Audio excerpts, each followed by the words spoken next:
U.S. warns Israel amid Gaza carnage it doesn't have long before support erodes, CNN. Here's a summary of the article. Get time.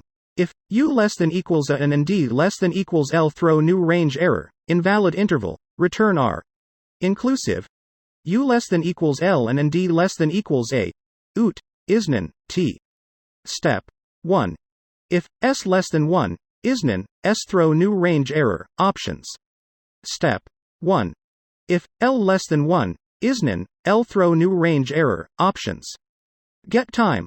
Less than equals N, throw new range error, invalid interval, var U equals R, for U. Modules equals, T equals 0. T less than equals U, throw new range error, invalid interval, var I equals, A equals T, for A. Default, T, throw new range error, invalid time value, var N equals days, R equals 0, index 3. Default, T, throw new range error, invalid time value, var I equals 0, index 3. This post received a score of 13,000, with an upvote ratio of 89%. Here are the top comments in response to this article. The World War I playbook looking awfully familiar amidst current world events. All archdukes better stay the fuck home. Anyone named France for that matter. I say, don't you know? You say you don't know. ISSSAAAAAYYYYY. Take me out. Write that down, write that down. It's already definitely eroding. Israel doesn't give a fuck. Because they know the US will still have their back, even if begrudgingly. Israel is going to get us 9/11s ed again by association. Support is eroding. The Reddit analysts are on the case. Guess what, guys? The US isn't going to withdraw military support, period.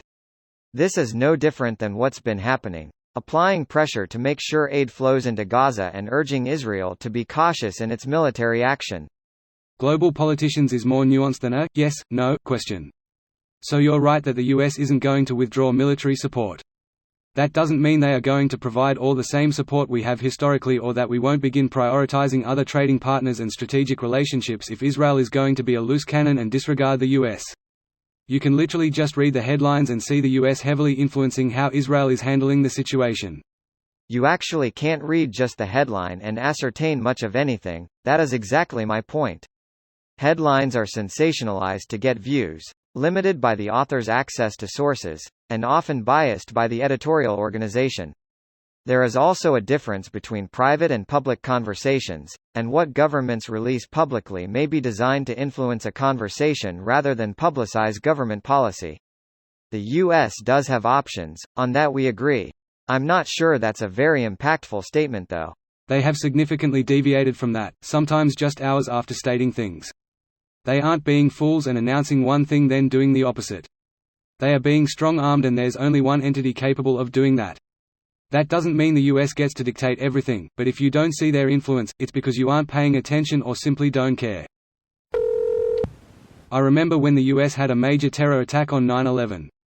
It took over 20 years for the carnage to end from that one. And that was a major mistake Biden has hopefully learned from.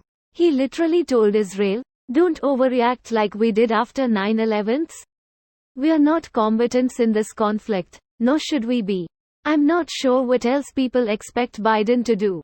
Not give them money to buy more weapons against Palestinians for one. This video was automatically created by Reddit to speech. The article and comments in this video were selected from Reddit according to their upvotes, and any paraphrasing was performed by smmry.com, without any human intervention.